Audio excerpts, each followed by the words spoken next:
नाज़रीन, गुज़िरियल ॾींहुं इंटरनेशनल सिंधी वुमेन ऑर्गेनाइज़ेशन पारां लंदन में समाज सुधारक, इंसानी हक़नि ऐं औरतुनि में सुजागी पैदा कंदड़ डॉक्टर अफ़साना बुरगड़ी जी यादि में तक़रीब थी गुज़री। इन ई मौक़े ते मुख़्तलिफ़ पार्टियुनि जे अॻुवाणनि, तालीमदाननि ऐं समाज सुधारक डॉक्टर अफ़साना बुरगड़ीअ खे भेटा पेश कई। प्रोग्राम जी शुरूआति डॉक्टर ख़दीजा महर कई। अॼु हिकिड़ो इहो असांजे तरफ़ खां एट्रीब्यूट आहे अफ़साना खे बीइंग अ फ्रेंड कम्युनिटी। सभ खां पहिरीं मां चाहींदसि त डॉक्टर हुमेरा सुमरो अचे ऐं पंहिंजा जेके बि हुन जा वीचार आहिनि असां सां शेयर करे। Doctor Humaira Soomro. To Allah Almighty we belong, and to Him we will all return. Crave your name on hearts, not on tombstones. A legacy is etched into the minds of others and the stories they share about you. Mostly it is the loss which teaches about the worth of things and people. It's only after they leave that we think about them. Thank you all for joining us in this memorial service for our dear sister, friend Afsana Burgiri, who left this world in May to join her Creator, leaving us all shocked with grief and creating a big gap in our lives which no one can fulfill. I got to know Afsana about 6 years ago, and it was like the first time I met her, I felt I knew her from past life. And I kept saying to her, "Asa peri kade milya," and that's what she said to me, but we had never met. It was kin माण्हुनि सां तव्हां सॼी ज़िंदगी गुज़ारंदा पोइ तव्हांखे ईअं feel थींदो आहे त तव्हां वरी बि हुनखे न सुञाणंदा पर किन माण्हुनि सां तव्हां मिलंदा त तव्हांखे लॻंदो आहे तव्हांजी सॼी उमिरि जी सुञाणप आहे तव्हां हिकदमि इलाही क्लोज़ थी वेंदा। And same went for Afsana. We all became very close in a very short spell of time. We started just ISOJ platform to start Kyose, and then we became very personal, we became very good friends. I don't know where to start. Afsana through qualities and manu shuru na to kaise ke samjhe mein bhi nahi aata katha shuru kyo. So when we started with platform of ISO, but then as we went along, we started meeting more. We went on holidays together. We spent days, nights kacherin mein, and I found her. She had loads and loads of qualities. वरी जाइ जेका ठाहींदियूं आहिनि त उहो कॾहिं कॾहिं उहा जाइ एतिरी वॾी थींदी आहे जो हुननि जे वञण खां पोइ या हू जेकॾहिं पासे हटी वञनि त उहा जाइ को ॿियो आसानी सां न भरे सघंदो आहे। अफ़साना अहिड़ी शख़्सियत हुई, पर साॻिए वक़्तु हुन रस्तो ॾेखारियो आहे ऐं हुन ट्रेल्स छॾिया आहिनि जेके असां मां सभई भली उनखे कोई हिकिड़ो शख़्स या हिकिड़ी शख़्सियाणी न पूरो करे सघे या न भरे सघे, पर गॾिजी करे उन लाइन्स ते कमु करे सघिजे थो ऐं कुझु तव्हां कयो कुझु असां कयो करे उहे छो त मक़सदु हुन आइडेंटिफाई करे छॾियो आहे या जेका मंज़िल आहे उहा हुन ॾेखारे छॾी आहे। हाणे बाक़ी ईअं आहे त हुन जेको अमल शुरू कयो हुयो उन खे अॻिते वधाइजे ऐं उन मां को नतीजो हासिलु करण जी कोशिशि कजे। वरी ज़ुबैदा चयो त हुनखे कोई प्रोजेक्ट हुन सजेस्ट कयो हुयो या ॿुधायो हुयो। मां एस जी तरफ़ां ऑफर थो कयां त असां हर क़िस्म जी मदद करण लाइ तयारु आहियूं। जेकॾहिं तव्हां असां सां शेयर कयो ऐं तव्हां इहो ज़िमो खणो पाण ते, असां हर क़िस्म जी मदद करण लाइ तयारु आहियूं। बाक़ी इहे ॻाल्हियूं आहिनि, लफ़्ज़ जेके आहिनि उहे कॾहिं बि कंहिं बि शख़्सियत खे पूरी तरह डिस्क्राइब नथा करे सघनि। मां इसवो जस लहणो त उन्हनि अॻिते वधी अॼु जो जेको फंक्शन अरेंज कयो आहे ऐं सभिनी खे गॾु कयो आहे हिते त जीअं अफ़साना खे यादि करे सघिजे। अफ़साना जो साथी हिते वेठो आहे, उन्हनि जा ॿार हिते आहिनि। उन्हनि सां जेतिरी बि हमदर्दी करे सघिजे उहा कॾहिं बि उनजी कोट पूरी नथी करे सघे, आई एम श्योर। पर इतफ़ाक़ सां वकासी बि असां मां ई आहे, हू बि SDA आहे। तव्हां घणनि खे ख़बर शायदि न हुजे, उहो असांजे सेक्रेटरी इतलात आहे। ऐं असांजो IT जो कमु सॼो संभालियो वेठो हूंदो हुयो, अञा बि करे पियो। पर अफ़साना जे थ्रू अफ़साना जी ज़िंदगीअ खे ॾिसी इहो बि नज़र थो अचे त हुननि जूं ॿियूं बि घणियूं ड्यूटियूं हुयूं। अफ़साना जी पुठि वठी बीहणु, हुनखे सपोर्ट करणु, हुनखे अॻिते वधण जे लाइ आई एम सर्टेन त हुन सां सलाह कंदी हूंदी हर ॻाल्हि में, ऐं सपोर्ट उहा हिनखे मुहैया करणु हिन जो ई अता जो ई कमु हुयो। सर्दियुनि जो प्लेटफॉर्म अता ठाहिण। इहा ई त ॻाल्हि आहे त मतिलबु मां उहो ई चवणु थो चाहियां त जेका IT सपोर्ट जी ॻाल्हि हूंदी उहा हितां ई ॾिनी हूंदी। रुबीना शेख के जेका अची करे अपडेट ॾींदी अबाउट वर्क ऑफ अफ़साना, जेके बि उन्हनि प्रोजेक्ट्स में जेके केतिरो अफ़साना कंट्रीब्यूट कयो या जेके सेट कया त हुनजे बारे में अपडेट ॾींदी। महिरबानी ख़दीजा। ऐं हिकिड़ी ॻाल्हि त ज़ाहिरा मां ज़रूरु चवणु चाहींदमि त सभ खां वधीक अफ़साना जी जेकी प्राउड अचीवमेंट हुई I must mention it to the way she brought up her children, I think is one of the key achievements in her life. She nurtured two beautiful and a handsome young men, and they are the most intelligent children I ever met, and I'm really proud of her.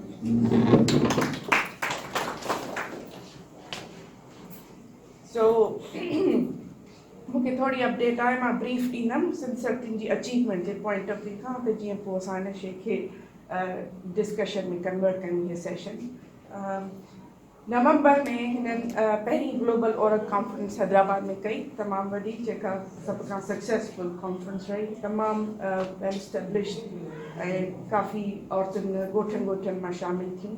जनवरी 29 में हिननि पहिरीं आई camp लॻाई हिते लाड़काणे में, उनमें almost 600 patients were seen. Out of them, 127 cataract surgeries were done, and 35 glasses were donated. उनखां बाद में जनवरी जे ही महीने में हिकिड़ो पैनल डिस्कशन करायूं, जंहिंमें लेक्चर डॉक्टर गुलाम मुर्तज़ा कयो, ऐं उन ते topic future prospects of women in Sindh, ऐं इहा थी हुई सिंध लैंग्वेज अथॉरिटी में, so you could see the wide activities. February में चाइल्ड न्यूट्रिशन ऐं ग्रोथ अवेयरनेस प्रोग्राम ते कमु करायो, ऐं हुन में डॉक्टर सलमा शेख खे हिन लेक्चर करायो हुयो।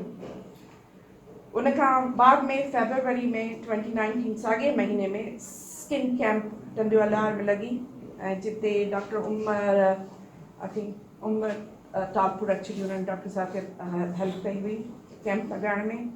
March 29 में, of course, thalassemia awareness program, which was coordinated by Dr. Harun Mehman.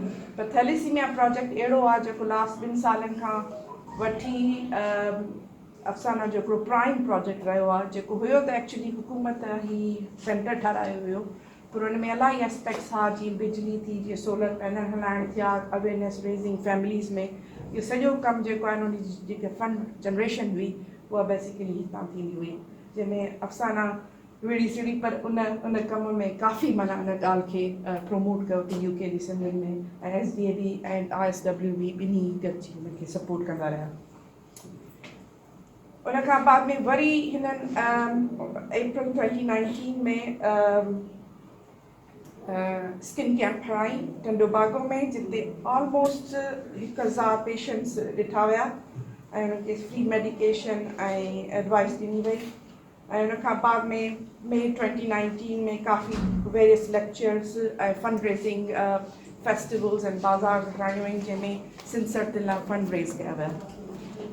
हिकिड़ो हिकिड़ो इंट्रस्टिंग एलिमेंट जेको असांजी सिंध में तमामु घटि आहे, त डे केयर सेंटर जो हिकिड़ो कंसेप्ट इंट्रोड्यूस कराए ऐं हैदराबाद में, जिते जीअं यंग मायूं जी यंग मदर्स आहिनि, उन्हनि लाइ बि हेल्प मिली वञे, त जीअं हू पंहिंजी जॉब बि करे सघनि ऐं ॿार बि उन्हनि जा पलजनि, ऐं that's a very innovative in that culture point of view सां जी कंट्रीब्यूशन। ऐं इन कम थे अफ़साने जो कमु थोरो अधु में रहिजी वियो, पर इहो हिकिड़ो तमामु घणो ज़बरदस्त क़िस्म जो विजन हो त हैदराबाद ऐं नवाबशाह जे इलाइक़नि में अहिड़ा डे कैंपर्स आहिनि, जंहिंमें मायूं actually can continue to job. So बहरहाल I have got a long list, पर मां ॿ शयूं हिन ॻाल्हि खे कंदमि त ॿ या टे एस्पेक्ट अफ़साना जे अहिड़ा आहिनि जिन खे वठी करे अॼु असां खोली डिस्कशन हिन ते कयूं त हुन से कीअं न शयुनि खे गॾिजी कंट्रीब्यूट करे सघूं था या कंटिन्यू करे सघूं था।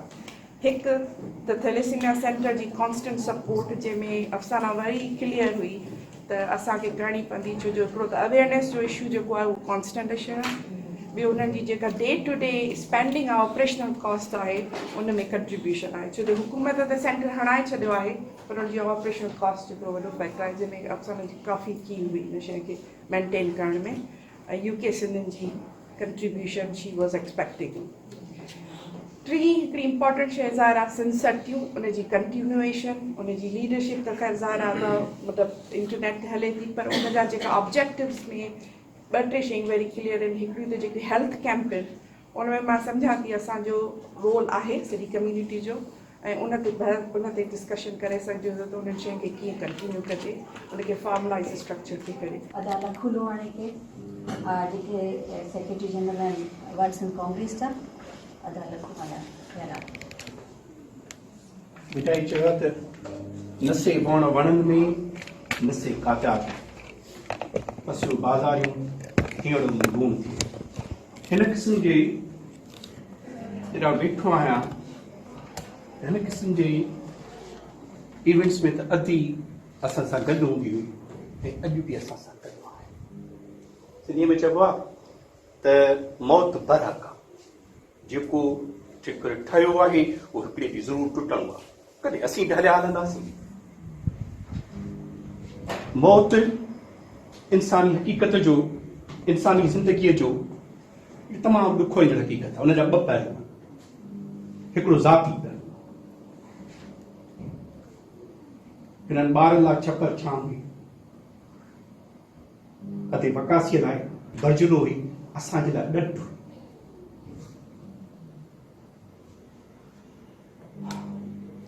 That loss can never be reconciled. ॿियो पहलू हुनजो जे समाज मां माण्हू उभरे थो ऐं पैदा थिए थो, उन लाइ जेको कुझु करे उनजा जेके असर आहिनि उनजे हवाले सां सिंध जी जेका मौजूदा सूरत हाल आहे उन लाइ बिटाई चयो आहे पाणी नाहे पंधु घणो अॻियां राहो रुंज, जिते सिंधीअ में चइबो आहे जिते वण न आहे उते कांडेरो डरटा, सिंध में त कांडेरा बि कोन्हनि के, बुठ लॻो पिया, रुंज लॻी पई आहे। उनमें अती फिलोसॉफीअ में हिकिड़ो बहस हलंदो आहे माण्हूअ जो, अकेले माण्हूअ जो समाज में किरदारु। हिकिड़ा माण्हू अजब माण्हू थियनि था, ऐं साईं जीअं मिसल खां कंहिं माण्हू पुछो हेॾा सारा जल तकलीफ़ूं छॾो खणी हिन ॻाल्हि खे, साईं हुनखे चयो त मोहबत विधो आहे मामरे न त केरु कशारा कढे। हीअ अधी अफ़साना जी सिंध सां प्यार आहे, इश्क़ आहे, ऐं love can do magic, love can do miracles, and she did miracles, isn't it? Don't we recognize it? She was capable, and that उनजो पंहिंजे धरतीअ, पंहिंजे वतन, पंहिंजे माण्हुनि सां जेको प्यार ऐं इश्क़ आहे, and she did miracles. अदन चयो how that was possible? त घर बि आहे, नौकरी बि आहे, एनेस्थीसिया डॉक्टरी करणु ॾुखियो कमु आहे रिलेटिवली असांजे पेट में, उहो कमु बि आहे, सोशल नेटवर्क बि आहे, एसटीए बि आहे, इसो बि आहे, सभु कम डिमॉन्स्ट्रेशन कयो अची बीह रही ॻाल्हायूं। How that is possible? Humanly that doesn't look possible, but she could do it. वो पंहिंजे वतन सां, पंहिंजनि माण्हुनि सां, पंहिंजे मजबूर ऐं मारियल माण्हुनि सां। हींअर जेको हिकिड़ी डॉक्यूमेंट्री हली थी इंग्लैंड जी, उनमें 100 साल अॻु में हिन बर्तानिया में औरतुनि खे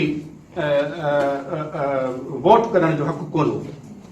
तो जो डॉक्यूमेंट्री ख़त्म थी तो उन्होंने चयो 4 इवेंट्स जिन बर्तानिया जी तरक्की जा दरवाजा खोलिया, उनमें हिकिड़ो इहो हो, 4 इवेंट्स जेके जिन जिन बर्तानिया या वेस्टर्न सोसाइटीज़ खे हिन ॾाके ते पहुचायो, उन्हनि जो हिकिड़ो इहो हो त औरतुनि पंहिंजे जाते जो, ख़ुशहालीअ जो, आज़ादीअ जो, बराबरीअ जो हक़ बचायो।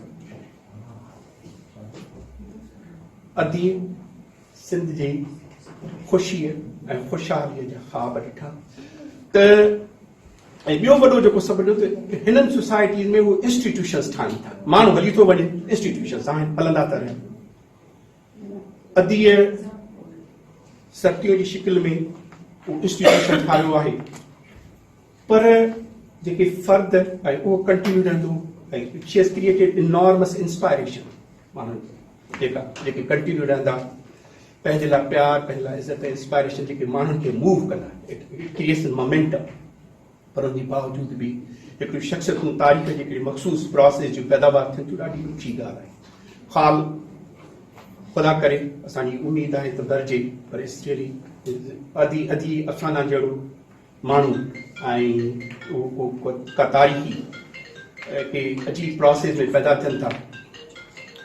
सो असांजे लाइ वर्ल्ड सिंधी कांग्रेस लाइ वॾो ॾढ हुई, छाकाणि जो कमु असीं कयूं था थोरो ॾुखियो ऐं उन में आहे पर बहादुरीअ सां हर हालत में असां सां बीठो रहणु, को हर को नथो अचे थो, को नथो बीहे थो, तो एॾो वॾो ॾढ आहे उहो असांजे लाइ। ऐं इहा असां सभिनी जी जवाबदारी आहे त असीं उनजे मिशन खे ईमानदारीअ सां ऐं अॻिते वधाइण जेतिरो असांजो हाल आहे या जेका इंस्पायरेशन आहे। माण्हू सभु न सुहिणा, पखी सभु न हंज, कंहिं कंहिं माण्हू मंझि अचे उहो बहार जी, अदी उहो बहार जो झोंको हुई जेको हली वई, अली जी ख़ुशबू ऐं उनजा ख़्याल, उनजो मज़ा, उनजो पोरियो ऐं उनजी इंस्पायरेशन, उन इंस्टीट्यूशन्स जहिड़ा रहंदा ऐं असांखे उनजी जेका ख़ुशबू आहे यादि रहंदा। महिरबानी। सिंध सर्तियुनि जो ग्रुप सेटअप कयो हो सिंध में, असल में उहो बि असां सां लाइव आहे। त सभ खां पहिरीं जेका सर्ती जेका हुनजी सर्तियुनि जो सेटअप हुन ठाहियो, थोरे टाइम में तमामु वॾो ग्रुप, तमामु वॾो कमु हुन करे छॾियो ऐं अॼु बि हुनजूं सर्तियूं ॾाढियूं डेडिकेटेड आहिनि पंहिंजे कम सां ऐं हुनजे कम खे जारी रखण जे लाइ हुननि जी पूरी कोशिशि आहे। हुनजी मीटिंग्स थींदियूं रहनि थियूं, उहे पंहिंजा प्लान्स अॻिते वधाइण जे लाइ गॾु थियनि थियूं पियूं ऐं अॼु बि जेको आहे त हुननि जी दिलि अफ़साना जे लाइ ओड़े ई तरीक़े सां कनेक्टेड आहे जीअं पहिरीं हूंदी हुई। त मां चाहींदसि त सभ खां पहिरीं मां इनवाइट कयां अॼु रशीदा अख़्तर पंवर खे। जीअं असां सम्झूं था त असांजी भेण हींअर बि जेको आहे असां सां गॾु आहे, उन्हनि जे मिशन खे असां अॻिते वधाए ऐं जेको हुन ख़्वाबु ॾिठो हुयो त मां सिंध खे गुलो गुज़ार कंदसि, सिहत जे मामले में, एजुकेशन जे मामले में ऐं ज़िमेदारीअ जे मामले में, जेको बि हुन ख़्वाबु ॾिठो, मां त हुनजो थोरे अरसे में हुन सां मुलाक़ात थी ऐं हुन में उहा ख़ुशबू जेका आहे असां वटि अॼु बि महकंदी रहे थी, जंहिंमें असां ही सिंध सर्तियुनि जो जेको पेज आहे ऐं जेके असां हुन में मेंबर आहियूं, असां ईअं सम्झूं था त असांजे उन जीअं गुल वण में हिकिड़ो बूटा हूंदा आहिनि ऐं उहे गुल हूंदा आहिनि जेके ख़ुशबू करे हिक ॿिए सां गॾु हवा जे झोंके ते मिलंदा आहिनि। असांजे भेण उहो असांखे उहो झोंको ऐं ख़ुशबूदार झोंको ॾेई वई आहे, जंहिंजे लाइ मां इहो एतिरो ज़रूरु चवंदासि, माण्हू सभु न सुहिणा, पखी सभु न हंज, कंहिं कंहिं माण्हूअ मंझि अचे बुए बहार जी। असांखे उहा पंहिंजी भेण मां ख़ुशबू आई जंहिं असांखे हीअ मंज़िल ॾेखारी ऐं असां बि वचन कयूं था सिंध सर्तियुनि जे हिन पेज तां त जीअं हुन पंहिंजे सिंध धरतीअ जो ख़्वाबु ॾिठो, असां हुन जे सिंध जे धरतीअ खे उहो ख़्वाब खे पूरो कंदासीं। हालांकि चवंदा आहिनि त जॾहिं जेको बि पार्टी हुजे या पेज हुजे या जेका बि सिंध समाज का बि तंज़ीम हुजे, जॾहिं हुनजो ऑनर जेको आहे हिन दुनिया मां हलियो वेंदो आहे त हुनजी क़दुरु न, असांखे अॼु उहो मिशन ॾेई वई आहे जंहिं ते असां अॻिते हली पंहिंजी भेण खे उहा मिशन खे अॻु वधाईंदासीं। इंशाअल्लाह असां हुनजे हर ख़्वाब खे पूरो कंदासीं ऐं असीं हीअ उहा ज़ंजीर जोड़े सिंध खे सरसब्ज़ कंदासीं ऐं प्लस में असां जेको आहे हुन भेण जे उन्हनि कमनि खे अॻिते वधाईंदासीं जे उन जे लाइ सदके जारिया शुरू थियो आहे ऐं इंशाअल्लाह जारिया थियनि जेकर असांजी ज़िंदगी आहे। असां हिन कम खे कॾहिं बि रोकींदासीं न। हींअर बि असां जेके हुन जा मिशन आहिनि उन्हनि खे अॻिते वधायूं पिया, जीअं हींअर असां सिंध जे अंदरि बूटा लॻायूं पिया, उन जे लाइ वण पैदा कयूं पिया, उन सां गॾु कैंपूं लॻाइनि पिया, आई कैंप हुजे, चमड़ी जी कैंप हुजे या जेके बि कैंप्स आहिनि या ॿार में जेको आहे सो ग्रोथ जा जेके आहिनि उन्हनि जे सिहत लाइ जेको बि प्रोग्राम अॼु ॾेई वई आहे ऐं इंशाल्लाह असां उनखे कॾहिं थेलीसीमिया जो आहे उन जा जेके बि हींअर प्रोग्राम थींदा इंशाल्लाह जल्दी असां वरी तव्हांखे ॾेखारींदासीं ऐं मां सॼी दुनिया में असांखे सुरखुरू करे वई आहे। सिर्फ़ु हुन सिंध जो हिकिड़ो नारो हयो पर हुन सां गॾो सॼी दुनिया जे औरतुनि खे वसी एॾो करे वई जो वॾी दुनिया अॼु तव्हां लंडन में वेठा आहियो असीं तव्हां सां गॾु आहियूं, तव्हां लंडन में वेठा आहियो तव्हां असांजे सिंध में पिया ऐं इंशाल्लाह इहो वक़्तु परे न आहे त अॼु जो उहो मिशन ऐं हुनजे हिन ख़्वाब खे असां ज़रूरु पूरो कंदासीं ऐं इंशाल्लाह उनजे बचनि लाइ दुआ घुरायूं, उनजे घर वारे लाइ दुआ घुरायूं, उनजे हर सर्दीअ लाइ दुआ घुरायूं, उनजे भाउरनि लाइ सॼणनि लाइ दुआ घुरायूं ऐं इंशाल्लाह असांखे यकीन आहे त हिन प्रोग्राम खां पोइ असांजा सॼण असांजूं सर्दियूं असां सां बांह ॿेड़ी थी ऐं अॼु जी मिशन ते असां सां गॾु असीं हिकु लम्हो बि इंशाल्लाह उनजे मिशन खे पहुचे न कंदासीं। असां पंहिंजा घर ॿार बि इन जे सुठे कम जे लाइ अॻिते वधनि। जीअं इहे सम्झो त रहियल लंडन में हुई ऐं वसनि जेका सिंध में अॼु बि उहा जेका आहे सिंध में वसे पई ऐं हुनजो घर घर ते रस्ते रोड ते हुनजो नालो आहे इंशाल्लाह हिननि जो सुठे जारी रहंदो। शख्सियत जी अक्कासी करे थो योगा करणु।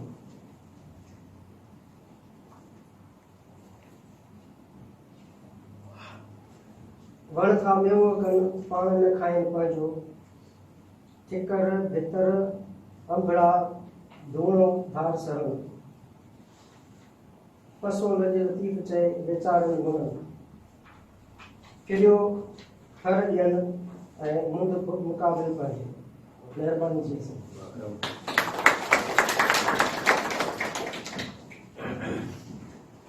महिरबानी ज़ारो हाणे मां सरीदम अदा इमदाद ॾिठी अदा इमदाद जो जेको आहे रेडियो वॉइस ऑफ सिंध जो ओनर आहे उहो हितां रेडियो वॉइस ऑफ सिंध खे ऑपरेट कंदो आहे रेडियो जी सूरत में बि ऐं हाणे शायदि टीवी चैनल ते इंटरनेट ते शुरू कयो अथनि सो वॾा इमदाद जो अची करे पंहिंजे पहल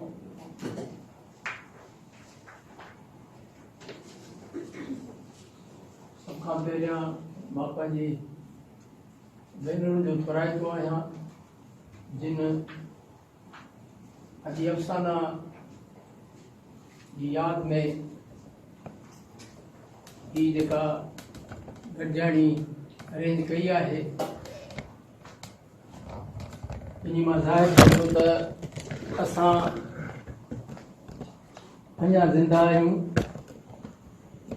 असां ज़िंदा क़ौम सां तालुक़ रखूं था, असां पंहिंजनि हौसलनि खे अञा न विसारियो आहे। अॼु अफ़साना जे हवाले सां ॻाल्हि ॿोल थी आहे त लफ़्ज़नि जी भेटा, को पंहिंजे तरीक़े सां थो ॾे, को पंहिंजनि लफ़्ज़नि में थो ॾे। अफ़साना जी वॾे में वॾी अज़मत इहा ई आहे त अॼु असां पंहिंजा कमकार, पंहिंजो कारोबार, पंहिंजूं मसरूफ़ियात छॾे हिते गॾु थिया आहियूं, उन जी शख़्सियत खे भेटा पेश कयूं ऐं उन जी ॻाल्हियुनि मां असां कुझु पिरायूं ऐं कुझु आईंदा जो को घस कढूं, जीअं असां अॼु अफ़साना जी ॾसियल वाट ते हली करे उहो मक़सदु हासिलु कयूं जंहिं लाइ हुन पाण पतोड़ियो।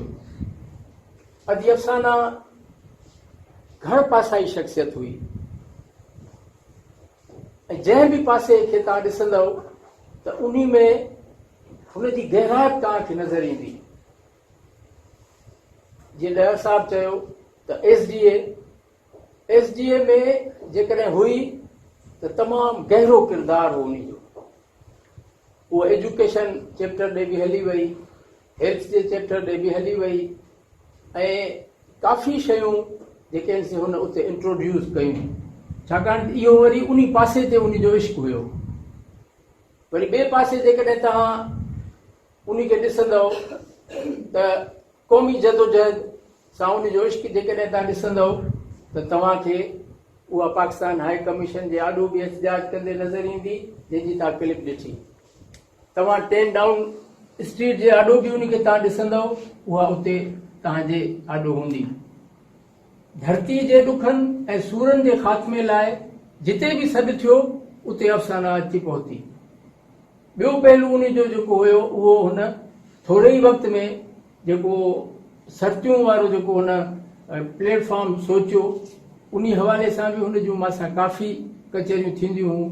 हू तमामु घणो गहराई सां सोचींदी हुई ऐं गहराई सां पंहिंजे हमदर्दनि सां दोस्तनि सां बहस कंदी हुई त छा थियणु घुरिजे। मां सम्झां थो त उन खे असां तव्हां सभु गहरा हुयासीं, छड़ो मां न हुयुसि, पर उन जो हल्को जेको हुयो उहो तमामु वसी हुयो। हू सभिनी सां तमामु गहरो थी करे ओपिनियन वठंदी हुई ऐं पोइ उन ते अमल कंदी हुई। त जेको हुनजो जेको इहो औरतुनि खे गॾाइण वारो पहलू हुयो, उहो शायदि उनखे उनजे ज़हन में का अहिड़ी ॻाल्हि अची वई त मुंहिंजो अची वक़्तु पूरो थियण वारो आहे। हुननि 8-10 महीननि में एतिरो त तकिड़ो कमु करे ॾेखारियो जो इंटरनेशनल कॉन्फ्रेंस कई हैदराबाद में, जेका तमामु वॾी कॉन्फ्रेंस हुई हैदराबाद में। शायदि ई कंहिं औरतुनि जी कॉन्फ्रेंस एतिरी वॾी तादाद में जंहिंमें औरतूं शरीक थियूं हुजनि, सिंध जे नंढड़े ॻोठनि मां, कुंड कुर्च मां, त इहा तमामु वॾी हुनजी कामयाबी हुई। उन खां पोइ हर ज़िले में अखियुनि जी कैंप, ऐं उन कैंप खे लॻाइण खां पोइ वरी राब्तो करणु त हाणे हीअ कैंप में फलाणी अदी आहे, उन सां तव्हां राब्तो कयो, उन जूं क्लिप्स हलायो, जीअं इहा नज़र अचे सभिनी खे टीवी ते, त जीअं उहो माण्हुनि में हिकिड़ो उत्साह पैदा थिए। त उन खां सवाइ बि जेकॾहिं तव्हां उन जे हर पहलू ते ॾिसंदव त हू उन में तमामु घणो गहरो वञे पियो। असांजे हवाले सां रेडियो भाई साहिब सिंध लंदन जे हवाले सां तमामु घणा दोस्त वेठा आहिनि। जिते बि एहतजाज थींदो हो त सॾींदी हुई, अदा अचो, चवंदी दोस्तनि खे, अदा कमु करे थी भाउ असांजो, तव्हां कढो, हिनजी मदद कयो, हेल्प कयो। ही गॾियल इशू आहे, गॾियल कम्यूनिटी रेडियो आहे, टीवी आहे, हू पाण बि मंथली कंट्रीब्यूट कंदी हुई। ऐं उन खां सवाइ बि जिते माहौल ॾिसंदी हुई त मक़सदु इहो आहे त रेडियो भाई साहिब सिंध लंदन हुजे, SGA हुजे, सिंध जी क़ौमी जदोजहद हुजे, औरतुनि जा मसइला हुजनि, थैलीसीमिया वारो इशू हुजे, त हू जिते बि ॾिसंदी हुई हू तमामु घणो गहरो वेंदी हुई उन में। हू जॾहिं बि पाकिस्तान वेंदी हुई, असांजा घणा फैमिलीज़ अक्सर इन जे करे वेंदा आहिनि त मिटनि माइटनि जूं शादियूं, उथणु वेहणु सभिनी सां मेल जोड़ थिए थी। पर अदी अफ़साना कॾहिं ॾिसो त बदीन पारस मेडिकल सेंटर में वेठी आहे, कॾहिं थैलीसीमिया सेंटर में वेठी आहे, कॾहिं जेको आहे सो औरतुनि जे फंक्शन में वेठी आहे। हुनखे पंहिंजी ज़ातियात जे लाइ, पंहिंजे मिटनि माइटनि जे लाइ को वक़्तु ई कोन्हे, सभु उन खां पंहिंजा कावड़ियल आहे इन हवाले सां त तूं असांखे वक़्तु ई कोन थी ॾे। त असां उन अज़ीम औरत कंहिंजे सलाम पेश करण लाइ गॾु थिया आहियूं ऐं उन जी अज़मत खे जेतिरो बि असां ॻाल्हायूं ओतिरो घटि आहे। असांखे सिर्फ़ु इन ॻाल्हि ते गौर करणु घुरिजे त जेको मिशन उहा खणी हली हुई, उन मिशन खे असां पंहिंजो मिशन सम्झूं ऐं वधि में वधि उन ते असां अमल कयूं ऐं हिकिड़े स्टेज ते असां गॾिजी करे पंहिंजी धरती जे माण्हुनि जा ॾुख सूर उन जे ख़ात्मे लाइ पंहिंजी राह सां पंहिंजी उन तरीक़े सां जदोजहद कयूं। इहो उन जो मक़सदु हो, इहो असांजो बि मक़सदु हुजणु घुरिजे। वॾी महिरबानी। हाणे पंहिंजे अॻिले स्पीकर खे सॾु कंदसि। मां चाहींदसि त हफ़ीज़ा वजो अॼु हफ़ीज़ा अचे, जेका सिंध संगत UK जी मेंबर आहे।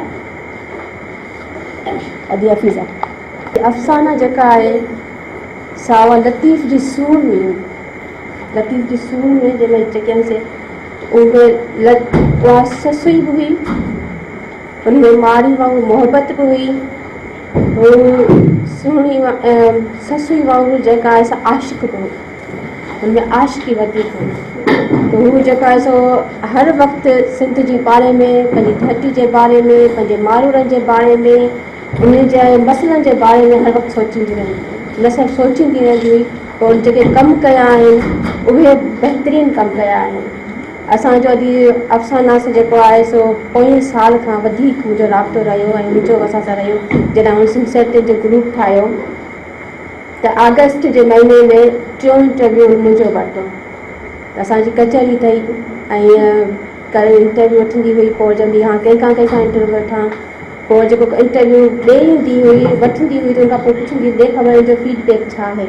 पोइ असां वेही पाण में तबसाब कंदा हुआसीं अक्सर मां मूंखे फ़ोन हूंदियूं आहिनि मां मिस करे छॾंदी आहियां पर अफ़साना जी फ़ोन कॾहिं बि मिस न कई एॾो त हुन में हर वक़्तु इहा हूंदी त हाणे सिंध जा मसइला हीअ आहिनि पोइ साल पाणी जो मसइलो तमामु घणो हो कालाबाग डैम ते फंडिंग थी रही भाषा डैम जे लाइ फंडिंग थी रही चीफ जस्टिस अची रहियो आहे ऐं माण्हू वटि पाणी जे लाइ पीअण लाइ न आहे हिन जी अवेयरनेस ॾियणी आहे हिन ते कॉन्फ्रेंस करणी आहे सिंध विजन वारनि कॉन्फ्रेंस बि कई पाण साल उनखे लाइव हलायूं पोइ वरी उन ते साईं इतरीस राजपूत जो जेको आहे सो इंटरव्यू बि हलायूं उनखां इंटरव्यू वरितई कि कहिड़ा सबब आहिनि कहिड़ा रीज़न आहिनि जो सिंध में पाणी जी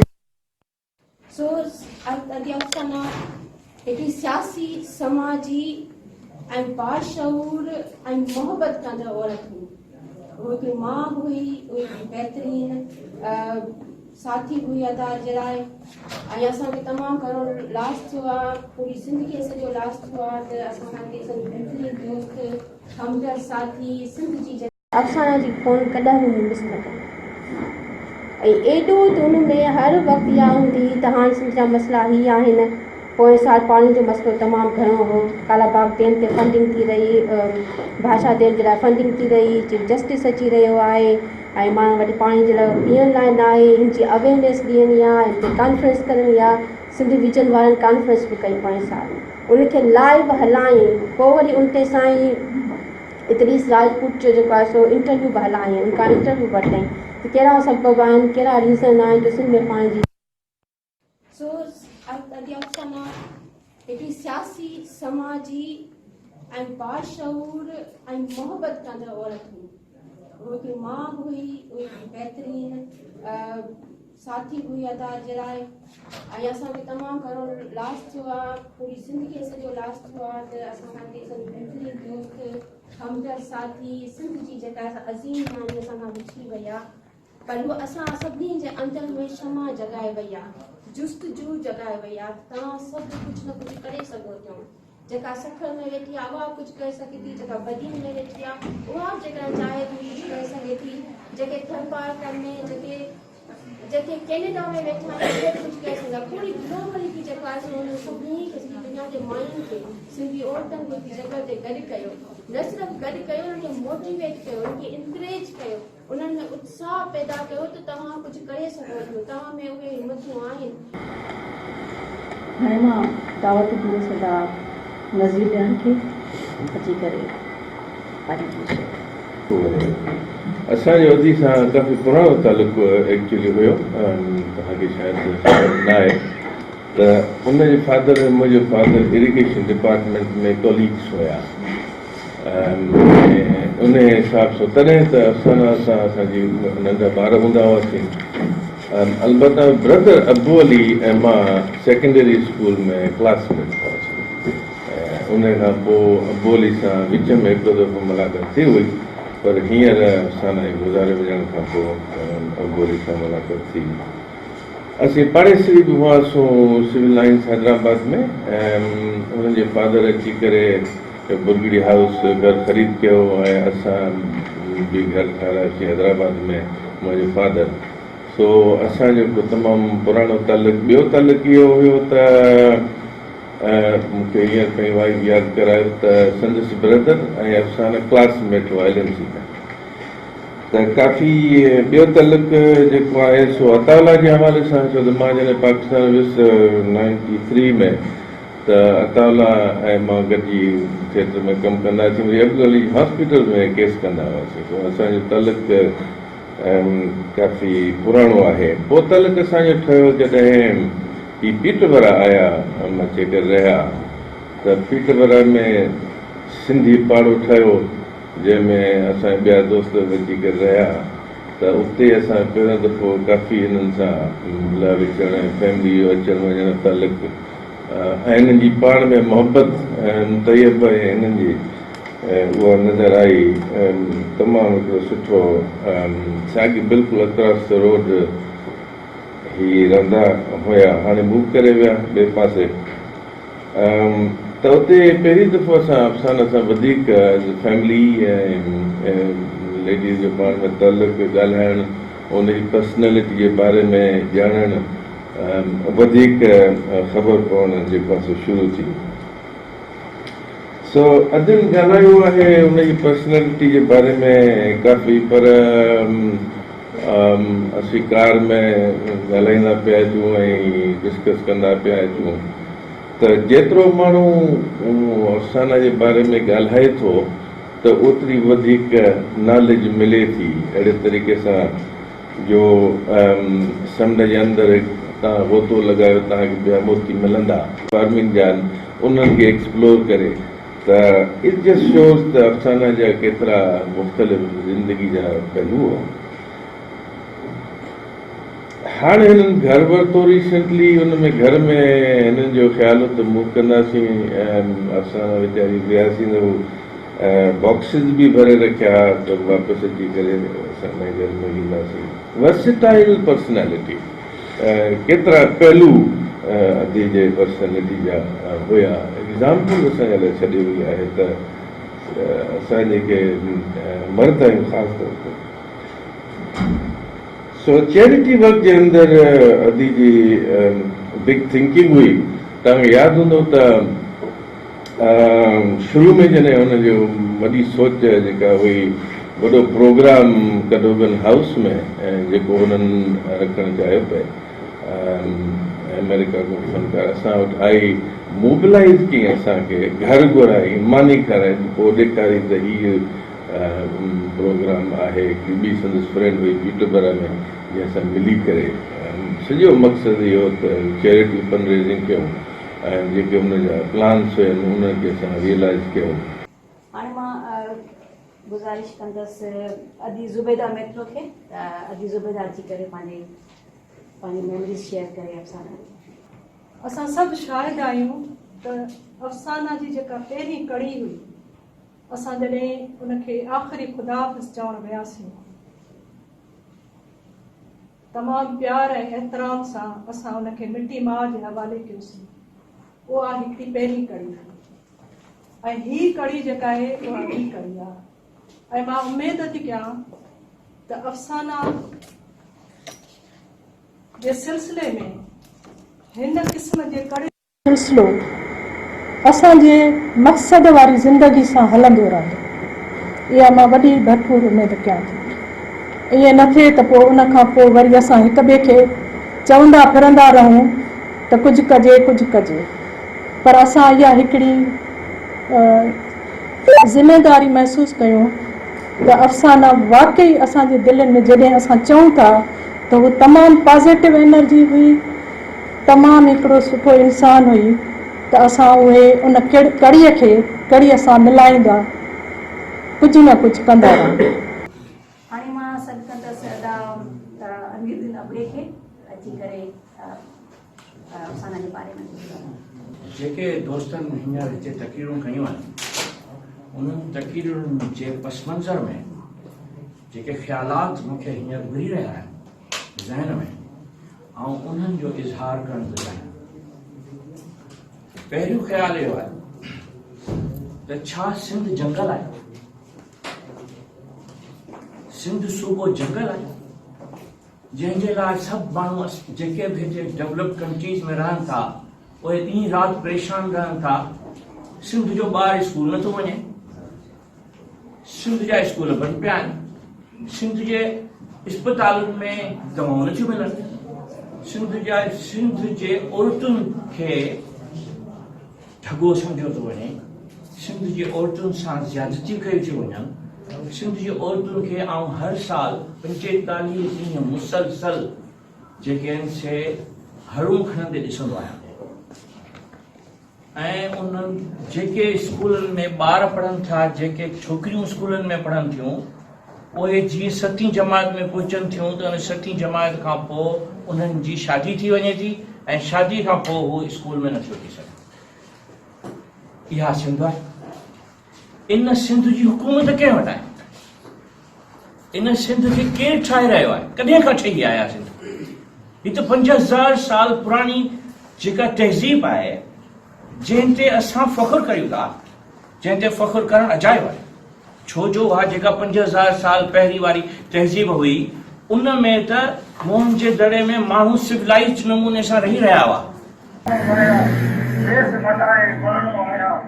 सूब चने सर जो कुछ चाही मुखा आग में वरणो आही ना नए सा वेश बदल सा मुंजी मुंजी जंग अदल का जारी आहे जारी रहंदी जारी आहे जारी रहंदी. Now I lost our friend Dr. Afsana Burgri. She is a great supporter and she is with us today to motivate Afsana Burgri.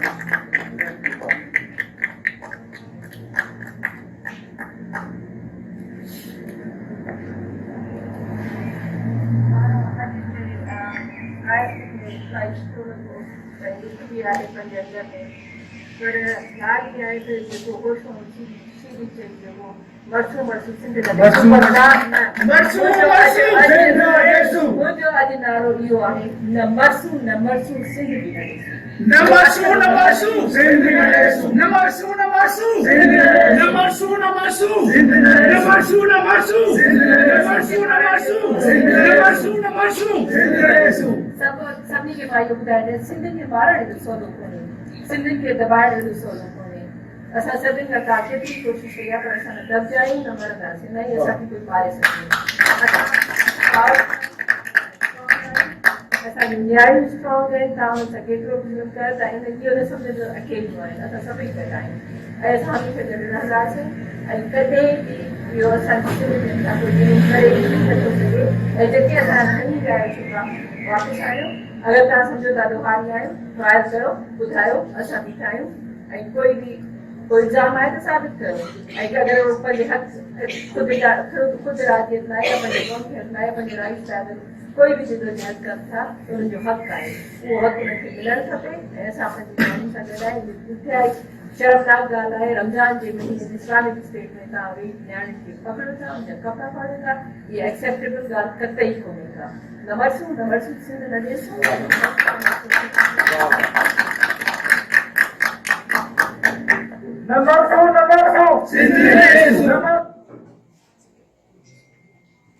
जीअं तव्हां हिन क्लिप में बि ॾिठो, पॉज़िटिविटी अफ़साना मीन्स पॉज़िटिविटी. पॉज़िटिव हर शइ में हुन वटि कंहिं शइ जे लाइ न हुई त हे नथो थी सघे, मां हे नथी करे सघां, हे पॉसिबल न आहे. हुनजो हर शइ में हिकिड़ो पॉज़िटिव एस्पेक्ट एतिरो अॻियां अची वेंदो हो, इन जे करे हुन में कन्विंसिंग पावर ॾाढो हुओ.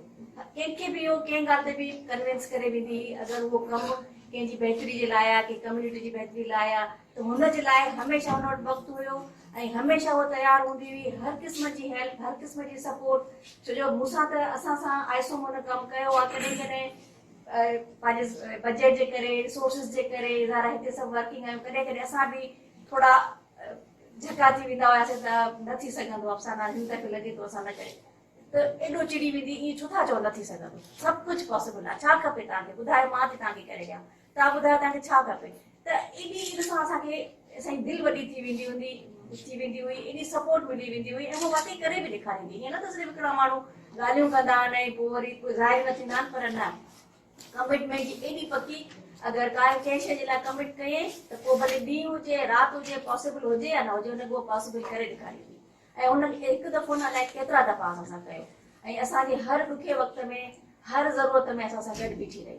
त पॉज़िटिविटी ऐं कन्विंसिंग पावर हुन में ॾाढो. ॿी हिकिड़ी शइ जेका असां छो जो असां काफ़ी क्लोज फ्रेंड्स हुआसीं, असांजूं गैदरिंग्स बि थींदियूं, असां हॉलीडेज़ ते बि वेंदा हुआसीं. हिकिड़ी शइ जेका हुनजो सेंस ऑफ ह्यूमर हुयो. केरु मतिलबु चवंदा आहिनि न हिकिड़ो माण्हू महफ़िल जो जान हूंदो आहे, उहो महफ़िल जी जान हूंदी हुई.